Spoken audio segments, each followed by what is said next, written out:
Assalamu alaikum dear students. मैं तव्हांजो उस्ताद Muhammad Khan Gopang, lecturer in zoology.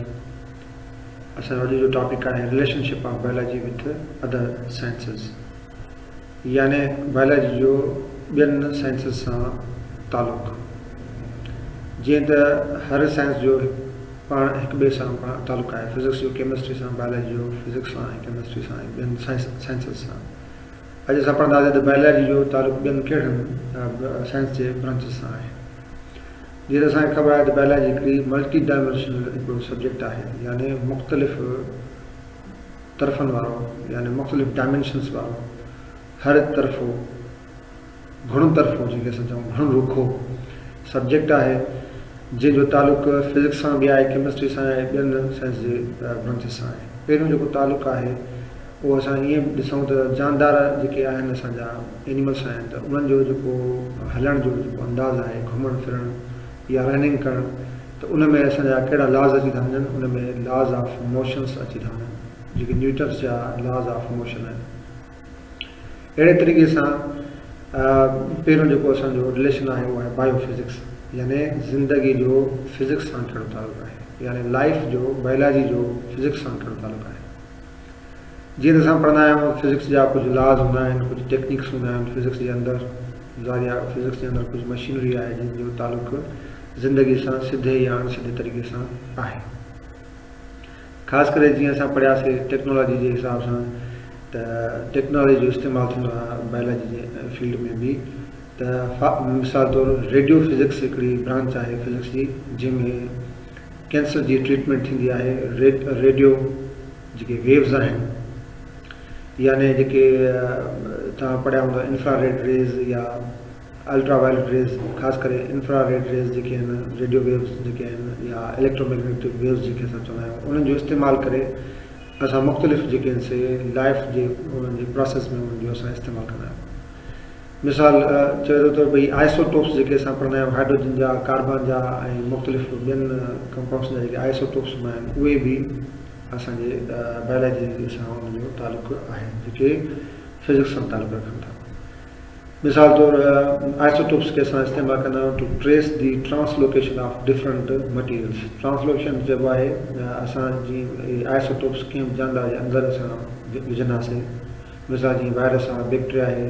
ॾिसंदासीं त इहो जेका असां मेडिसिन या का दवा जेका असां ठाहियूं था या को कंपाउंड असां ठाहियूं था, त उहो उनजे कहिड़े जिस्म में ठहे थो या कहिड़े जिस्म में अमल करे थो, त इहा चइबो आहे ट्रांसलोकेशन, यानी जिस्म जे अंदरि तब्दीली।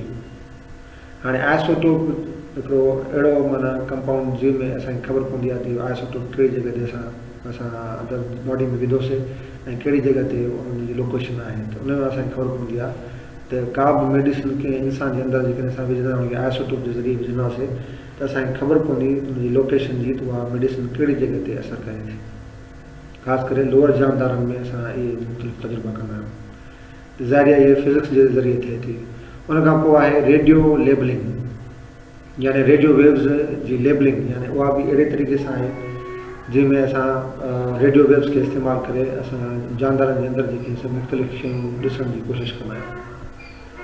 उन खां पोइ ॿी आहे कार्बन डेटिंग। कार्बन डेटिंग सां ख़ासि करे असां फासिल्स जी ज़िंदगी मेयर कंदा आहियूं, त को बि फासिल, को बि पंड पुण जेको आहे केतिरा हज़ार साल या केतिरा करोड़ साल पुराणो आहे,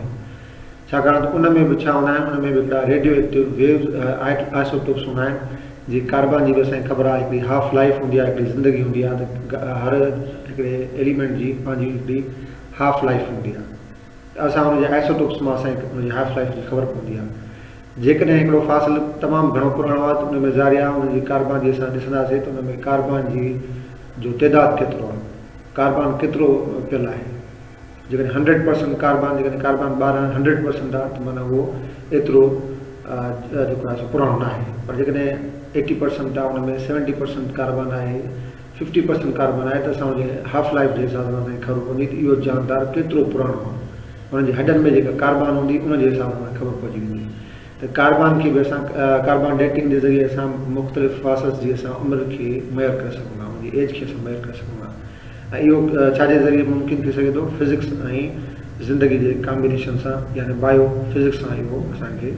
इहा असांखे मालूमात मिली सघे थी। उन खां अलावा ख़ासि करे साउंड वेव्स जो इस्तेमालु अल्ट्रा साउंड में यानी साउंड वेव्स खे असां इस्तेमालु करे बॉडी में अंदरि जेके आहिनि से मुख़्तलिफ़ हरकतूं लिवर जी जेका असां कंडीशन ॾिसूं था त लिवर जी कंडीशन छा आहे, पेनक्रियास जी कंडीशन छा आहे, अल्ट्रासाउंड करे असां फेफड़नि जी जेका असां एब्डोमेन जी जेके अंदरां जेके आर्गन्स आहिनि ख़ासि करे इंटेस्टाइन आहे या पेनक्रियास आहे, लिवर आहे ऐं मुख़्तलिफ़ ॿिया जेके आहिनि से गाल ब्लैडर आहे उन में अंदरि पथरी त न आहे या किडनी आहे असां उनजो अल्ट्रासाउंड करे असां ॾिसंदासीं त उन में पथरी त न आहे। त इहे मुख़्तलिफ़ यानी साउंड वेव्स इस्तेमालु करे असां जानदारनि खे जे मथां असां इस्तेमालु कयूं था त इहो छा आहे बायोलॉजी ऐं फिज़िक्स जो कॉम्बिनेशन आहे, इन खे असां चवंदासीं बायो फिज़िक्स। उन खां अलावा लेज़र टेक्नोलॉजी जे ज़रिए अखियुनि जा ऑपरेशन थियनि था ऐं लिथोट्रिप्सी थिए थी लेज़र टेक्नोलॉजी जे ज़रिए यानी असां पथरियुनि खे असां जेको आहे सो ऑपरेशन थिए थो लेज़र टेक्नोलॉजी जे ज़रिए, पथरियुनि खे असां टोड़ियूं था लेज़र टेक्नोलॉजी जे ज़रिए ऐं अहिड़ियूं मुख़्तलिफ़ फिज़िक्स जूं जेके आहिनि से इजादात जेके असां इल्म हयातियात में इस्तेमालु कयूं था। त इहो ज़रिया इहो थी वियो रिलेशनशिप थी वियो बायोलॉजी जो ऐं फिज़िक्स जो। अहिड़े तरीक़े सां असांजी जेका असां बायो मैथमेटिक्स यानी बायोलॉजी ऐं मैथमेटिक्स जो कॉम्बिनेशन ख़ासि करे इन खे असां इस्तेमालु कंदा आहियूं बायोमेट्री यानी ज़िंदगी जी मेयरमेंट। ख़ासि करे मिसाल हिकिड़ो नंढिड़ो वायरस आहे उनजी केतिरी लेंथ आहे उनजी साइज़ केतिरी आहे, बैक्टीरिया जी साइज़ केतिरी आहे, इहा बायोमेट्री आहे यानी असां फिज़िक्स जे माना मुख़्तलिफ़ मेयरमेंट्स खे असां इस्तेमालु कयोसीं इंस्ट्रूमेंट्स खे मेयर कयोसीं उनजे ज़रिए असां कंहिं बि ज़िंदगी जो उनजी जेका असां मेयरमेंट कईसीं त इहा आहे बायोमेट्री। ठीकु आहे, या कंहिं बि हिकिड़े खिते में केतिरा माण्हू रहनि था इहा बि हिकिड़ी क़िस्म जी बायोमेट्री आहे यानी मेयरमेंट कईसीं असां बायोस्टेटिक्स लॻाईसीं मैथमेटिक्स जो असां इस्तेमालु कयोसीं ख़ासि करे बायोस्टेटिक्स बि हिनखे असां चवंदा आहियूं। त यानी इन इहो कॉम्बिनेशन आहे बायोलॉजी जो ऐं मैथमेटिक्स जो जंहिंसां असांखे मुख़्तलिफ़ डेटा मिलंदी आहे जानदारनि जे बारे में त कहिड़ा जानदार कहिड़े एरिया में रहनि था या कहिड़नि जानदारनि जो जेको तइदादु वधे थो या कहिड़नि जानदारनि जो तइदादु घटिजे थो या असांजे जिस्म में केतिरा बैक्टीरिया मौजूदु आहिनि, केतिरे तइदाद में बैक्टीरिया आहिनि, केतिरे तइदाद में असांखे बीमार फेफड़नि में जेका टीबी आहे त केतिरा जेके आहिनि बैक्टीरिया उन में अंदरि मौजूदु आहिनि। इहो बि असांजे बायो मैथमेटिक्स जो हिकिड़ो असांखे कॉम्बिनेशन करे असां मैथमेटिक्स ऐं लाइफ खे जेको आहे हुन में इस्तेमालु कयोसीं पंहिंजी ज़िंदगी में। इहो मैथमेटिक्स जो ऐं बायोलॉजी जो कॉम्बिनेशन आहे यानी बायोमेट्री आहे। इहो साइंस में रिसर्च में बायोस्टेटिक्स जो बि इस्तेमालु घणो मौजूदु आहे। इन खां अॻिते असां वधंदासीं त बायोकेमिस्ट्री यानी बायोलॉजी ऐं केमिस्ट्री जो कॉम्बिनेशन यानी ज़िंदगी जो ऐं उन में अंदरि जेके मौजूदु केमिकल्स आहिनि उन्हनि जी स्टडी खे असां चवंदासीं बायोकेमिस्ट्री यानी कंहिं बि लाइफ में अंदरि जेके केमिकल्स आहिनि सेल जे अंदरि जेके केमिकल्स आहिनि उहे कीअं था कमु कनि, कंहिं बि जानदार जे अंदरि जेके केमिकल्स आहिनि लिविंग जानदारनि जे अंदरि जेके केमिकल्स कीअं था कमु कनि, ख़ासि करे असांजे जिस्म में प्रोटीन्स कार्बोहाइड्रेट्स लिपिड्स इहे असांजे अंदरि विटामिन्स मिनरल्स इहे कैल्शियम इहे मुख़्तलिफ़ क़िस्म जे जेके आहिनि से कंपाउंड्स अंदरि असांजे जिस्म में मौजूदु आहिनि। मिसाल जे करे का मेडिसिन दवा ठाहियूं था त उहा असांजे अंदरि जिस्म में कहिड़े तरीक़े सां जेको आहे कमु थी करे अंदरि वञे थी उन ज़ारिए उन में केमिकल्स आहिनि त उनजो असांजो जिस्म उनखे बर्दाश्त करे सघंदो न करे सघंदो, इहा आहे असांजी बायोकेमिस्ट्री। ठीकु आहे, यानी बायोलॉजी जो ऐं केमिस्ट्री जो कॉम्बिनेशन ख़ासि करे इन में पढ़ंदा आहियूं सिंथेसिस ऑफ बायोमॉलिक्यूल्स मिसाल तौरु प्रोटीन कार्बोहाइड्रेट्स वग़ैरह वग़ैरह ऐं उनजा मुख़्तलिफ़ फंक्शन्स असांजे बॉडी जे अंदरि असांजे अंदरि आयरन कीअं आहे, असांजे ब्लड में आयरन हेमोग्लोबिन कीअं मौजूदु आहे त इहा छा आहे असांजी बायोकेमिस्ट्री आहे। बैक्टीरिया जे अंदरि हिकिड़ा अहिड़ा बैक्टीरिया जेके लिपिड खे खणनि था, अहिड़ा बैक्टीरिया जेके प्रोटीन खे इस्तेमालु कनि था, इहा उनजी असांजी खे ख़बर पए थी असां उनजी बायोकेमिस्ट्री था पढ़ूं। उनजे अंदरि जेके केमिकल्स मौजूदु आहिनि उनखे असां स्टडी था कयूं। जेकॾहिं प्लांट्स में क्लोरोफिल छो आहे, जेकॾहिं उहो क्लोरोफिल प्लांट्स में आहे त एनिमल्स में छो न आहे, त इहा असां हुनजी बायोकेमिस्ट्री था पढ़ूं। उन खां पोइ आहे जियोग्राफी बायोलॉजी ऐं जियोग्राफी जो कॉम्बिनेशन। जियो मीन्स अर्थ, ग्राफी मीन्स मेयरमेंट यानी ज़मीन जे अंदरि जेके मौजूदु आहिनि मुख़्तलिफ़ एनिमल्स मुख़्तलिफ़ जियोग्राफी में मौजूदु आहिनि उन्हनि जी स्टडी असां कयूं था त इहा आहे बायोजियोग्राफी। ऐं ख़ासि करे जियोग्राफिकल जेके आहिनि से एकोसिस्टम्स असांजी बॉडी जे अंदरि उन्हनि जी स्टडी खे असां चवंदा आहियूं बायोजियोग्राफी। मिसाल तौरु हिकिड़ी जियोग्राफी अहिड़ा जानदार आहिनि जेके मुख़्तलिफ़ एकोसिस्टम्स में रहनि था, हिकिड़ा डेज़र्ट्स में था रहनि, हिकिड़ा ओशन्स में था रहनि, हिकिड़ा समुंड में था रहनि, हिकिड़ा ज़मीन ते था रहनि, हिकिड़ा माउंटेन्स ते था रहनि। इहा मुख़्तलिफ़ जियोग्राफी आहे, मुख़्तलिफ़ एकोसिस्टम आहिनि, उन्हनि जियोग्राफी में मुख़्तलिफ़ जानदार रहनि था। मिसाल जेकॾहिं ज़मीन खे ॾिसूं त हिकिड़ो नॉर्थ पोल आहे, साउथ पोल आहे, उते बर्फ़ आहे, उते जानदार कीअं था रहनि, इहो उन्हनि जो पंहिंजी जियोग्राफी आहे, उनजी मेयरमेंट आहे। मुख़्तलिफ़ जानदार जेकॾहिं असां ॾिसूं न्यूज़ीलैंड आहे ऑस्ट्रेलिया त उन में कैंगरू रहे थो, असां वटि उहो कैंगरू न आहे नॉर्मली। जेकॾहिं पोलर बियर आहे, अछो रिछ आहे, जेको बर्फ़ानी रिछ जंहिंखे असां चवंदा आहियूं, उहो जेकॾहिं पोलर रीजन्स ते रहे थो, असां वटि नथो रहे त इहा छा आहे, इहा बायोजियोग्राफी आहे, यानी मुख़्तलिफ़ जानदारनि जी distribution through the earth ऐं उनजी स्टडी। उन खां पोइ जेका ॿी साइंस आहे असांजी बायो इकोनॉमिक्स, यानी ज़िंदगी बायोलॉजी जो ऐं इकोनॉमिक्स जो पाण में तालुक़ु। इकोनॉमिक्स चइबो यानी इकोनॉमी यानी पैसा, यानी जेका मनी मेकिंग इंडस्ट्री आहे, यानी असांजी ज़िंदगी जेका आहे असां उनजो फ़ाइदो कहिड़ो आहे। मिसाल जेकॾहिं असां हनी बी जी स्टडी था कयूं, एपीकल्चर था कयूं, यानी माखी पालण जो जेको आहे सो असां स्टडी था कयूं, या असां ॿी जेका असां सेरीकल्चर था कयूं,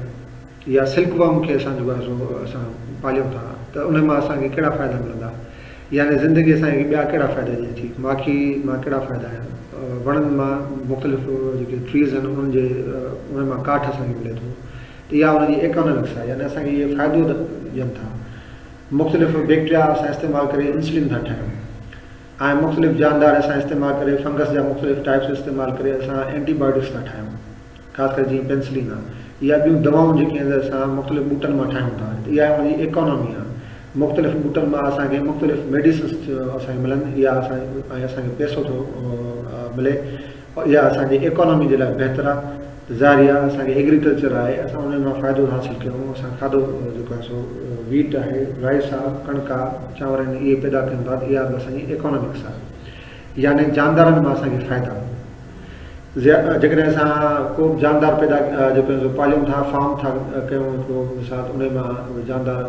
कैमल फार्म आहे, त उन में ज़ाहिर आहे ऊठ जो गोश्त आहे, रिड जो फार्म आहे, शीप फार्म आहे, या बफेलो फार्म आहे, त उन में असांखे जेको आहे मेंह जो गोश्त, माओ गोश्त जेको आहे असांखे मिले थो, मीट प्रोडक्शन थी थिए, मिल्क प्रोडक्शन थी थिए, डेयरी प्रोडक्ट्स जेके असांखे मिलनि थियूं, बकरियुनि जो फार्म आहे त असांखे ज़ाहिर आहे उन मां उन्हनि जी जेके शयूं असांखे मिलंदियूं, चमड़ो मिलंदो असांखे जानवरनि जो, मुख़्तलिफ़ शयूं जेके असांखे बायोलॉजी में कमु ईंदियूं, उनखे असां चवंदासीं बायो इकोनॉमिक्स, यानी ज़िंदगी जो उन मां असांखे फ़ाइदो खणणो थो मिले मुख़्तलिफ़ जानवरनि मां। उन खां अलावा मिसाल किन जानदारनि खे असां ट्रांसपोर्ट में इस्तेमालु कंदा आहियूं, यानी किन जानवरनि ते असां चढ़ंदा आहियूं, सवारी कंदा आहियूं, इहे मुख़्तलिफ़ जेके फ़ाइदा आहिनि मुख़्तलिफ़ जानवरनि जा।